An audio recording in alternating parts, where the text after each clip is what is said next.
দেখ চাইছে কি ত্রিভুজের ভূমি চাইছে নাকি, ভূমি আর ভূমি সংলগ্ন একটি সূক্ষ্মকোণ এবং অপর দুই বাহুর অন্তর দেওয়া আছে। তাই ত্রিভুজের ভূমি নেই, আমরা নিজেদের ইচ্ছা মতো করে নেই 5 সেন্টিমিটার নেই। কত সেন্টিমিটার নেব? 5 সেন্টিমিটার। তাহলে আমরা না 6 সেন্টিমিটার নিলাম। আর দুই বাহুর অন্তর, অন্তর মানে কি বিয়োগ করে বোঝানো হয়েছে, তাই অন্তর নেব কত? 1.5 নেই, 1.5 বা 2 নিলাম, 2 নিলাম। এটার নাম দিলাম এ, আর এটার নাম দিলাম কি ডি।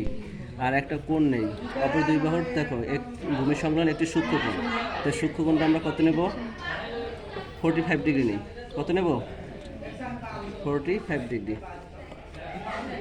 দেখো এই যে দেখে নিও, এই যে একেবারে বিন্দু বরাবর এই রেখা বরাবর এটা বসাও। এই হয়েছে? বসাইছি, মিলছে? এখন দেখো এই হলো কত 40, আর এটার এই মাঝখানে এই কত 45। এটা দিয়ে এটা আমরা নেই আগে। এই ঠিক আছে, আচ্ছা। এবার যে কোনো একটা রশ্মি নিই আমরা, যে কোনো একটা রশ্মি কী নেবো আমরা? বি আর হলে এফ নেই, ঠিক আছে? বিএফ থেকে আমরা এই এর সমান করে আগে কাটতে নিই, এর সমান করি, এর সমান করে হ্যাঁ এটার নাম দিই কি সি। ওকে, এবার এই যে কোন এক্স আছে এই এক্সের সমান করি, হ্যাঁ সমান করে এখানে রাখি।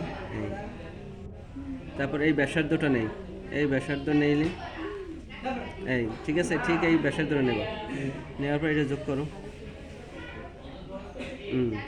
তারপর এই বিন্দুর সাথে এই বিন্দু মিলাবা,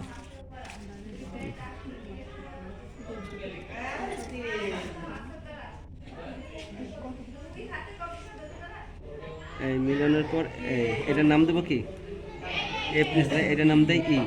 ওকে, এখন এই বিএফ থেকে ডি বাহু সমান করি, এই ডি বাহু সমান করে এইটার উপরে কাটো, এই ঠিক আছে। এটার নাম দেবো কি ডি নাম দিই। এবার এটা যোগ করি, এটার সাথে মিলাও, মিলছে? ঠিক আছে, ওকে আচ্ছা। এবার এখানে যে একটা কোণ হয়েছে, এটা সমান করে এখানে নাও, তারপরে এই ব্যাসার্ধ নিয়ে কাটো,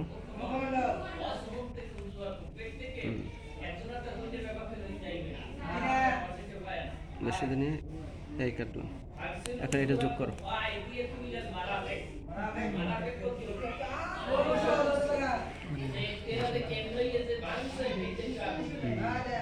এটার নাম দেবো কি এ। ক্লিয়ার? আবার দেখো যে ত্রিভুজের ভূমি এ, ভূমি সংলগ্ন একটি সূক্ষ্মকোণ এক্স, অপর দুই বাহুর অন্তর ডি দেওয়া আছে, ত্রিভুজটি আঁকতে হবে। যে কোনো একটি রশ্মি কি নেই? বিএফ নেই। বিএফ থেকে এ বাহু সমান করে বিসি অংশ কাটি। এবার বিসি রেখার বি বিন্দুতে কোণ এক্স এর সমান করে সিবিএফ আঁকি। এবার বিএফ থেকে ডি বাহু সমান করে বিডি অংশ কাটি, তারপর সিডি যোগ করি। এবার কোণ এ ডি সি এর সমান করে কোণ ডি সি এ আঁকি, যা বিএফকে এ বিন্দুতে ছেদ করছে। তাহলে